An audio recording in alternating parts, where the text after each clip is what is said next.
சேஸ்வாக் YouTube channel வியூவர்ஸ்க்கு என்னோட வணக்கம். என் பேர் ஸ்ரீபு. நான் கோயம்புத்தூர்லேருந்து பேசுகிறேன். நான் ஒரு ஆர்கிடெக்ட் பை ப்ரொஃபஷன். பட் ஆனால் ஒரு 5 இயர்ஸாகவே எங்கள் அம்மாவோட டெய்லர் ஷாப்பில் வர ஸ்க்ராப்ஸ் எல்லாம் வச்சு ஆக்சசரிஸ் பண்ணுற ஹேபிட் இருந்துச்சு. அந்த பேஷனை ஒரு நெக்ஸ்ட் ஸ்டேஜுக்கு கொண்டு போகணுங்கிறதுக்காக ஒரு 2 இயர்ஸ்க்கு முன்னாடி இன்ஸ்டாகிராம் மூலியமாக அந்தாதிங்கிற நேமில் ஒரு பிஸ்னஸ் ஆரம்பித்தேன். சக்ஸஸ்ஃபுல்லாக போய்கிட்டுருக்கு. இந்த லாக்டவுன் பீரியடில் ஒரு யூஸ்ஃபுல்லாக ஒரு விஷயம் பண்ணணுங்கிறதுக்காக நான் ஸ்க்ராப் மேனேஜ்மெண்ட், ஃபேப்ரிக் ஸ்க்ராப் மேனேஜ்மெண்ட்டை வச்சு என்னென்ன ஆக்சசரிஸ் எல்லாம் பயன்படுத்தலாம், என்னெல்லாம் பண்ணலாம் அப்படிங்கிறத நான் கோர்ஸாக எடுக்க ஆரம்பித்தேன். இன்றைக்கி நம்ம அந்த ஸ்க்ராப்பை வச்சு எப்படி ஒரு ஃபேப்ரிக் பால் பண்ணுறது, அதை எப்படி ஒரு இயரிங்காக மாற்றுறது அப்படிங்கிறத ஸ்டெப் பை ஸ்டெப்பாக பார்க்கலாம் வாங்க.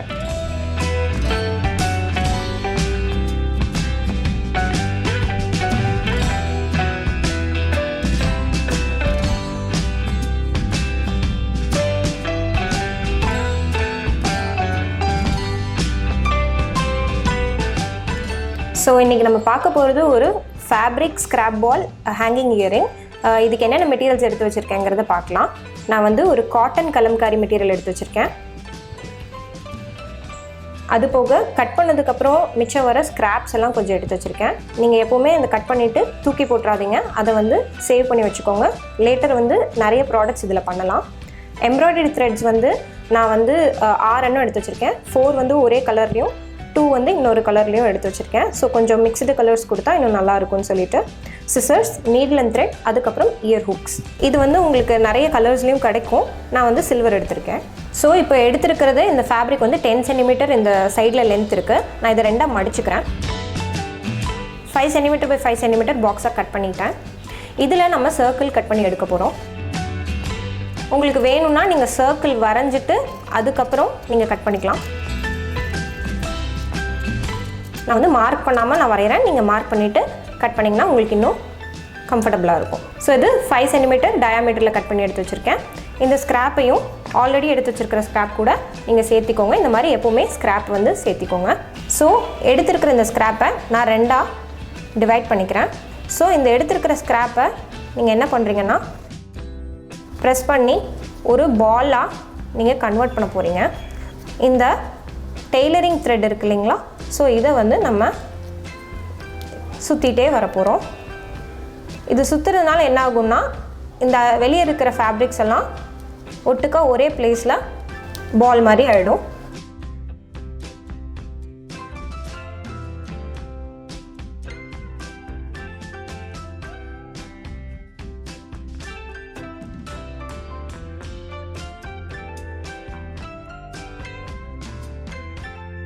ஸோ இதை நல்லா சுற்றினதுக்கப்புறம் நம்ம ஒரே இடத்துல 2-3 டைம் இந்த நூலை சுற்றிட்டு நீங்கள் இழுத்திங்கனாலே போதும். கொஞ்சம் மெதுவாக இழுங்க, ஏன்னா உங்கள் கை ஹர்ட் ஆகிடக்கூடாது. இப்போ 2 ஃபேப்ரிக் பாலுமே ரெடி. ரொம்ப பர்ஃபெக்ட் ஷேப்பெல்லாம் பார்க்க வேண்டாம். இது ஓரளவுக்கு அப்ராக்சிமேட்டாக இந்த பால் ஷேப்பில் இருந்தாலே போதும். ஸோ இப்போது இந்த சர்க்கிளாக கட் பண்ணி வச்சுருக்கிற ஃபேப்ரிக்கை இப்படி திருப்பிக்கோங்க. இதுதான் ரா எட்ஜு. காட்டனில் மோஸ்ட்டாக இந்த த்ரெட் வெளியே வராது. அதனால் நீங்கள் தைரியமாக ரா எட்ஜ்லேயே ஸ்டிச் போடலாம். வேறு ஏதாவது மெட்டீரியல்னால் நீங்கள் மடித்து தான் அடிக்கணும். ஸோ இந்த காட்டனில் இந்த ரா எட்ஜ்லேருந்து ஒரு 4லேருந்து 5 த்ரெட்டு இவ்வளோ தூரம், மேக்ஸிமம் ஒரு 1/4 சென்டிமீட்டர் கேப் விட்டு நீங்கள் ரன்னிங் ஸ்டிச் போட போகிறோம். நீடில் அண்ட் த்ரெட் வச்சு த்ரெட்டோட எண்டை நீங்கள் நாட் பண்ணிக்கோங்க. ஸோ இப்போது நீடில் அண்ட் த்ரெட் வச்சு அப்படியே இந்த சர்க்கிளோட அவுட்டர் ஏரியாவில் பூரா நீங்கள் ஒரு லாங் ஸ்டிச் இப்படி போட்டுகிட்டே இருங்க. நான் ஒரு நார்மலான நீடில் தான் எடுத்திருக்கேன். நீங்கள் சைஸ் என்ன சைஸ் வேணாலும் நீடில் எடுத்துக்கலாம்.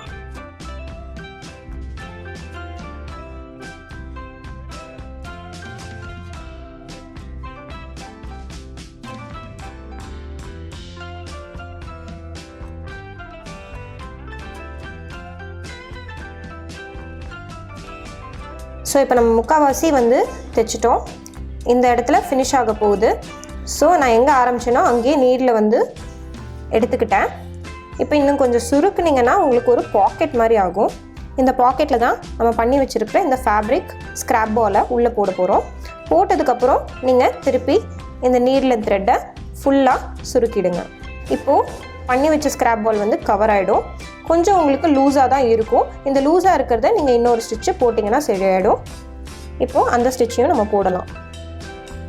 ஸோ ஜஸ்ட்டு எங்கெல்லாம் ஃபேப்ரிக் மேலே இருக்கோ அதெல்லாத்தையும் நீங்கள் ட்ராக் பண்ணி ஒரே சென்டரில் வந்து கொண்டு வர மாதிரி ஸ்டிச் போட்டுக்கோங்க. ஸோ இப்போது நான் பூரா இந்த சர்க்கிளில் ஸ்டிச் போட்டு எங்கெல்லாம் லூஸாக இருக்கோ அந்த ஃபேப்ரிக்கெல்லாம் வந்து டைட் பண்ணிட்டேன், ஒரே சென்டரில் கொண்டு வந்துட்டேன். ஸோ இப்போ நம்ம எண்ட் பண்ண போகிறோம் இந்த நீடில் அண்ட் த்ரெட்டை. எண்ட் பண்ணுறதுக்கு என்ன பண்ணணும்னா, இந்த நீடில் அண்ட் த்ரெட்டை ஒரு சின்ன போர்ஷன் ஆஃப் ஃபேப்ரிக்குள்ளே இன்சர்ட் பண்ணிக்கிறோம். இது வந்து டெயில்னு சொல்லுவாங்க. ஸோ அந்த த்ரெட்டோட டெயிலை எடுத்து நம்ம இந்த நீடில் இன்சர்ட் பண்ணியிருக்கோம் இல்லையா, ஸோ அது 3 டைம்ஸ் இல்லை 4 டைம்ஸ் நீங்கள் வந்து நல்லா சுற்றிக்கோங்க டைட்டாக.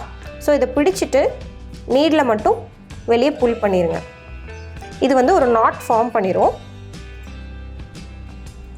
ஸோ நல்லா டைட்டாக நாட் ஃபார்ம் பண்ணிடும். இதுக்கு மேலே இந்த த்ரெட்டு வந்து பிரிஞ்சு வராது.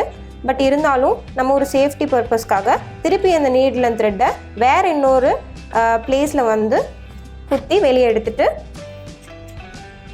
நம்ம அதுக்கப்புறம் இந்த த்ரெட்டை கட் பண்ணினா போட்டிருக்கிற நாட் வந்து இன்னும் கொஞ்சம் ஸ்ட்ராங்காக இருக்கும். இதே மாதிரி இன்னொரு பாலும் இப்போ பண்ணிடலாம்.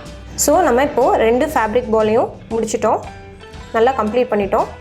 இதுதான் நம்மளோட இந்த ரா எட்ஜ் தைச்ச போர்ஷன். இது அவ்வளோக்கா வந்து உங்களுக்கு ஆர்டர் தெரியாது. இதனால தான் நான் மெயினாக கலம்காரி எடுத்துக்கிட்டேன். ஸோ இது ஆல்ரெடி வந்து உங்களுக்கு கிளம்ஸியாக இருக்கும். ஸோ அதில் வந்து இந்த பேட்டர்னில் உங்களோட இந்த பண்ணின அந்த ஸ்டிச்சஸ் அண்ட் ரா எட்ஜஸ் வந்து பெருசாக தெரியாது. ஸோ இதுக்கு கீழே அட்டாச் பண்ணுறதுக்கு நம்ம வந்து எம்ப்ராய்டரி த்ரெட் டாசல் பண்ண போகிறோம். அது எப்படி பண்ணுறதுங்கிறத பார்க்கலாம். முன்னாடி சொன்ன மாதிரி ஒரு கலரில் 4 இதுவும் அதுக்கப்புறம் இன்னொரு கலரில் 2 பண்டலும் எடுத்து வச்சுருக்கேன். ஸோ அதை நான் பிரிச்சுக்கிட்டேன் 2ஆக. ஏன்னா இது வந்து ஒரு இயரிங்க்கும் இது வந்து இன்னொரு இயரிங்க்கும் நான் எடுத்துக்க போகிறேன். ஸோ ஃபஸ்ட்டு வந்து ஒரு டாசல் பண்ணுறதை பார்க்கலாம். நான் 3 த்ரெட் பண்டிலில் பண்ணுறேன். நீங்கள் வந்து ஒரே த்ரெட் பண்டிலில் பண்ணலாம். இதில் இருக்கிற இந்த பேப்பர்லாம் எடுத்துகிட்டு இதை வந்து மிடில் வச்சுக்கோங்க. ஏன்னா இது ஒரு கான்ட்ராஸ்ட்டாக இருக்கணும். இதில் வர கலர்ஸ் தான் நான் வந்து யூஸ் பண்ணியிருக்கேன். ஸோ கொஞ்சம் கான்ட்ராஸ்ட்டாக இருக்கணுங்கிறதுக்காக எடுத்திருக்கேன். இதுலேயே நீங்கள் வந்து கொஞ்சம் ஒரு ஸ்ட்ராண்ட் ஆஃப் த்ரெட்டை வந்து எடுத்துக்கோங்க கட் பண்ணி. ஸோ இப்போது இதோட மிடில் போர்ஷனில் நீங்கள் இந்த த்ரெட்டை வச்சு ஒரு நாட் போட்டுக்கோங்க. ஸோ இப்போ இதோட மிடில் போர்ஷன் இருக்குது. இதில் வந்து நான் இப்போ வச்சு ஒரு நார்மலான ஒரு நாட் தான் போடுறேன். நீங்கள் ஒரு 3 டைம்ஸ் போட்டுக்கோங்க, அப்போ தான் இன்னும் கொஞ்சம் ஸ்ட்ராங்காக இருக்கும். இப்போது ஒரே ஒரு தாட்டி த்ரெட்டு தான் யூஸ் பண்ணி நாட் போட்டிருக்கேன். திருப்பி இன்னொரு தாட்டி அந்த பக்கமும் கூட நாட் போட்டுக்கலாம். ஃப்ரண்ட் அண்ட் பேக் 2 சைடுமே நீங்கள் நாட் போட்டுக்கோங்க. ஸோ இன்னும் கொஞ்சம் ஸ்ட்ராங்காக இருக்கும் உங்களுக்கு இது. ஸோ இப்போ நாட் போட்டுட்டேன். நீங்கள் இதை கட் பண்ணி எடுத்துக்கலாம். கொஞ்சம் ஒட்ட வெட்டாமல் கொஞ்சம் தள்ளி வெட்டுங்க. இது வேணுங்கிறவங்க வந்து இந்த ஃபேப்ரிக் க்ளூ யூஸ் பண்ணி கூட சீல் பண்ணிக்கலாம். ஸோ தட் வந்து 4 பின்ன த்ரெட்டு லூஸ் ஆகி கூட பிரியாது. இப்போ நம்ம நடுவில் நாட் போட்டோம். இதை நீங்கள் என்ன பண்ணுறீங்கன்னா ஃபோல்ட் பண்ணிக்கோங்க. நல்லா ஃபோல்ட் பண்ணிவிட்டு இந்த போர்ஷனில் இப்போ நம்ம வந்து ரோப் டைப் பண்ண போகிறோம். ஆல்ரெடி அந்த கட் பண்ணி வச்சுருக்கிறதுலே மிச்சம் இருக்கும். ஸோ அதுலேருந்தே நீங்கள் எடுத்து நல்லா டைட்டாக செக்யூர் பண்ணிக்கோங்க. இதை 3 தட்டி நாட் போட்டு எண்ட் பண்ணிக்கோங்க. ஸோ இப்போ நாட் போட்டுட்டோம். முன்னாடி சொன்ன மாதிரியே தான் ஒட்ட வெட்டாமல் கொஞ்சம் தள்ளி வெட்டிட்டு இது வேணும்னா நீங்கள் வந்துட்டு ஃபேப்ரிக் க்ளூ யூஸ் பண்ணி சீல் பண்ணிக்கோங்க. இப்போது நம்ம பண்ணி முடிச்சிட்டோம் டாசலு. இதில் வந்துட்டு இந்த கீழே இருக்கிற லூப்ஸ் எல்லாத்தையும் நம்ம கட் பண்ண போகிறோம். ஸோ அதுக்கு ஒட்டு மொத்தமாக எது ஷார்ட்டஸ்ட் ஸ்பேனில் இருக்கோ அதில் கட் பண்ணி எடுத்துக்கோங்க. ஸோ உங்களுக்கு ஒரு த்ரெட் டாசல் ரெடி ஆகிடும். நான் 3 யூஸ் பண்ணியிருக்கிறதுனால 3 பண்டில் யூஸ் பண்ணியிருக்கனால உங்களுக்கு வந்து இது கொஞ்சம் பெருசாக தெரியும். உங்களுக்கு இன்னுமே வந்து இது வால்யூம் இருக்கணும், ஃப்ளஃபியாக இருக்கணும் அப்படின்னா உங்களோட நார்மல் கோம் ஒரு புதுசாக வாங்கி அதை வந்து கீழேருந்து கோம் பண்ணி மேலே வரைக்கும் கொண்டு போனீங்கன்னா இந்த எம்ப்ராய்டரி த்ரெட்டில் வீவ் பண்ணியிருக்கிற அந்த 6 ஸ்ட்ராண்ட்ஸ் வந்து பிரிஞ்சிடும். ஸோ இது பிரியும் போது உங்களுக்கு இன்னும் வால்யூம் ஜாஸ்தியாக இருக்கும். ஸோ இதே மாதிரி இன்னொன்று பண்ணிடலாம் இப்போது. ஸோ இப்போது நம்ம 2 த்ரெட் டாசலையுமே முடிச்சிட்டோம். இதை வந்து நம்ம ஆல்ரெடி செஞ்சு வச்ச இந்த ஃபேப்ரிக் பால் கூட அட்டாச் பண்ணலாம். இதுக்கு நீங்கள் நீடில் அண்ட் த்ரெட் எடுத்துக்கோங்க. எடுத்துகிட்டு ஆல்ரெடி இந்த மிடில் நம்ம வந்து ஸ்டிச் போட்டிருக்கோம் இல்லையா, இந்த நாட் போட்டிருந்த போர்ஷனில் நம்ம நீடில் அண்ட் த்ரெட்டை விட்டு எடுத்துக்குவோம். லாஸ்ட்டு கிட்ட வந்த உடனே ஆல்ரெடி இந்த த்ரெட்டில் வந்து நாட் போட்டிருப்போம், அதுக்குள்ளே இந்த 2 த்ரெட்டுக்குள்ளே நம்ம நீடில் விட்டு எடுத்துக்குவோம். ஸோ இப்படி பண்ணுறதுனால அது லாக் ஆகிக்கும். ஸோ இப்போ ஒரு 2-3 டைம் இந்த நீடில் அதுக்குள்ளே பாஸ் பண்ணி எடுத்துக்கலாம். ஸோ இன்னும் கொஞ்சம் ஸ்ட்ராங்காக இருக்கும். ஸோ நம்ம இப்போ இந்த ஸ்டிச் பண்ணி வச்சுருக்கோம். இதை நம்ம அந்த ஃபேப்ரிக் பால் கூட அட்டாச் பண்ண போகிறோம். நீங்கள் சைட்லேருந்தே நீடில் வந்து பாஸ் பண்ணி எடுத்துக்கோங்க. ஃபஸ்ட்டு டேசல் சைடாக போய்டும்னு சொல்லி ஃபீல் பண்ண வேணாம். ஸோ இது வந்து போகாது. அப்படி நம்ம இப்போது சென்டரு பார்த்து வச்சுக்கிறோம். கொஞ்சம் லூஸாக வந்து த்ரெட்டு இழுக்காமல் அதுக்கப்புறம் நீங்கள் பொசிஷன் பண்ணிக்கோங்க. இப்படி கொஞ்சம் லூஸாக இருக்கும் போதே நீங்கள் பொசிஷன் பண்ணி கரெக்டாக இங்கே ஸ்டிச் போட்ட இடமும் இதோட மிட் போர்ஷனும் கரெக்டாக மெர்ஜ் ஆகிற மாதிரி வச்சுக்கோங்க. இதுக்கப்புறம் நம்ம இப்போது ஸ்டிச் போட்டு இதை ஃபினிஷ் பண்ண போகிறோம். ஸ்டிச் போடும்போது கொஞ்சம் த்ரெட்லேருந்தும் கொஞ்சம் இந்த ஃபேப்ரிக்லேருந்தும் ஸ்டிச் போடுங்க.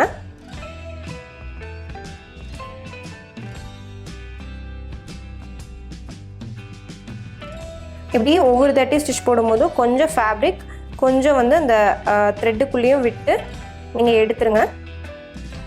ஸோ இப்போ நல்லா இந்த டேசலையும் பாலையும் ஸ்டிச் பண்ணதுக்கப்புறம் நாட் போடுறதுக்கு முன்னாடி சொன்ன மாதிரியே கொஞ்சம் நீடில் உள்ளே பாஸ் பண்ணிவிட்டு நீங்கள் இந்த ஃபேப்ரிக் உள்ளே நீடில் பாஸ் பண்ணிவிட்டு 3-4 நாட்டு சுற்றிட்டு நீங்கள் நல்லா செக்யூர் பண்ணிக்கோங்க. அதுக்கப்புறம் திருப்பி நீடில் வந்து ஃபேப்ரிக்கோட இன்னொரு போர்ஷனில் விட்டு எடுத்து கட் பண்ணிடுங்க. இப்போ நம்ம 2 இயரிங்கோட மேஜர் போர்ஷனையும் முடிச்சிட்டோம். இது கூட நம்ம இயர் ஹூக் அட்டாச் பண்ண போகிறோம். ஸோ இந்த இயர் ஹூக்கை நம்ம எக்ஸாக்டாக இந்த மிடில் போர்ஷனில் அட்டாச் பண்ண போகிறோம். நம்ம இந்த இயர் ஹூக்கில் ஒரு லூப் இருக்குது. இந்த லூப்பை யூஸ் பண்ணி தான் நம்ம நீடில் அண்ட் த்ரெட் வச்சு இங்கே ஸ்டிச் பண்ண போகிறோம்.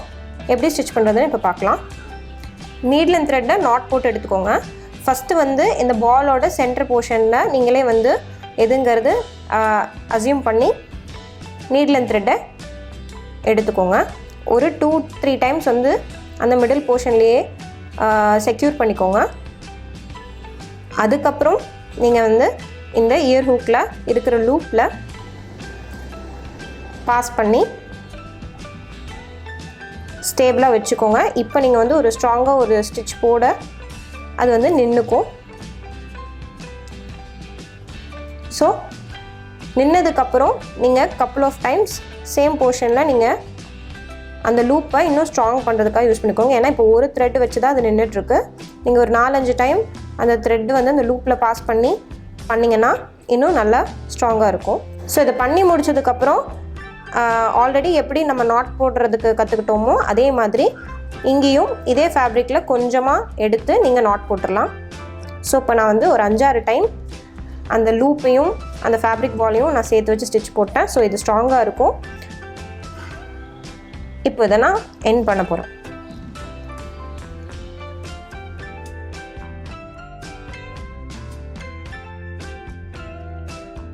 ஸோ இப்போ இதை நம்ம பண்ணி முடிச்சிட்டோம். இதை நான் வந்து கோம் பண்ணி வச்சுருக்கேன்.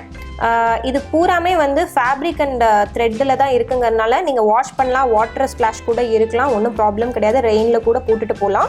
ஸோ ஒவ்வொரு தாட்டி வாஷ் பண்ணும்போதோ இல்லை தண்ணியில் படும்போதோ நீங்கள் அந்த டேசல் மட்டும் கோம் பண்ணணும். எப்படி ஹேர் கோம் பண்ணுவீங்களோ அதே மாதிரி கீழேருந்து மேலே வரைக்கும் கோம் பண்ணுங்கள். ஸோ அப்போ வந்து சிக்கு பிடிக்காது, மெயின்டெனன்ஸ் வந்து ஈஸியாகவும் இருக்கும். ஒவ்வொரு டைம் வந்து இந்த இயர் ஹூக் குவாலிட்டி இல்லைன்னா போயிடும். ஸோ அந்த டைமில் நீங்கள் அந்த இயர் ஹூக் மட்டும் மாற்றிக்கோங்க. இது வந்து பார்க்குறதுக்கு தான் பெருசாக இருக்கும், பட் ஆனால் பூராமே வெயிட்லெஸ் தான். ஸோ அதனால் நீங்கள் தாராளமாக கம்ஃபர்டபுளாக த்ரூ த டே வந்து யூஸ் பண்ணிக்கலாம். ஒரு பிளாக் குர்த்தாவோ இல்லை க்ரீம் குர்த்தாவோ, ஏதாவது பிளெயின் குர்த்தா, கலம்காரி அந்த மாதிரி சாரீக்கு கூட இது போடலாம். ஸோ ரொம்ப ட்ரெண்டியாக ஃபேஷனாக இருக்கும். இன்றைக்கி நம்ம ஒரு ஸ்க்ராப்பை வச்சு எப்படி ஒரு ஃபேப்ரிக் பால் க்ரியேட் பண்ணுறது, அதை வச்சு ஒரு இயரிங் பண்ணுறது எப்படிங்கிறத பார்த்தோம் ஸ்டெப் பை ஸ்டெப்பாக. ஸோ இதுதான் அதோட ஃபினிஷ்டு ப்ராடக்ட் லுக்கு. இதை நான் வந்து இப்போது வச்சு காமிக்கிறேன். ஸோ இது இந்த லென்த் வரைக்கும் வருது. உங்களுக்கு வேணும்னா என்ன டிசையர்ட் லென்த்தோ அது வரைக்கும் நீங்கள் ஷார்டன் பண்ணிக்கலாம். ஃபேப்ரிக் பாலும் சின்னது பண்ணிக்கலாம், த்ரெட் டேசலுமே வந்து நீங்கள் சின்னது பண்ணிக்கலாம். இன்னும் கொஞ்சம் லாங்காக வச்சிங்கன்னா ஷோல்டர் டஸ்டர்னு சொல்லிட்டு அந்த மாடல் பேர். ஸோ அது கூட நீங்கள் ட்ரை பண்ணலாம். இதுலேயே வந்து உங்களுக்கு இன்னும் பீட்ஸ் எல்லாம் வச்சு கூட ஸ்டிச் பண்ணலாம். ஸோ உங்களோட க்ரியேட்டிவிட்டி வந்து நீங்கள் இதில் வந்து வெளிக்கொண்டு வாங்க. நான் வந்து அவைலபிளாக என்ன மெட்டீரியல்ஸ் இருக்கோ வீட்டில் இருக்கிறவங்க அதை யூட்டிலைஸ் பண்ணுறதுக்காக தான் இதை சொல்லித்தரேன். ஸோ ஸ்க்ராப்புங்கிறது வந்து எல்லாராலையுமே வந்து கலெக்ட் பண்ண முடியும். ஸோ நீங்கள் வந்து முடிஞ்ச அளவுக்கு அந்த ஸ்க்ராப்பை வந்து வேஸ்ட் பண்ணாமல் அதுலேருந்து யூஸ்ஃபுல்லாக இந்த மாதிரி ஏதாவது பண்ணுங்கள். இந்த மாதிரி வீடியோஸ் உங்களுக்கு நிறைய பார்க்கணுன்னா சேஸ்வாக் யூடியூப் சேனலுக்கு சப்ஸ்கிரைப் பண்ணுங்கள். தேங்க்யூ ஃபார் வாட்சிங்.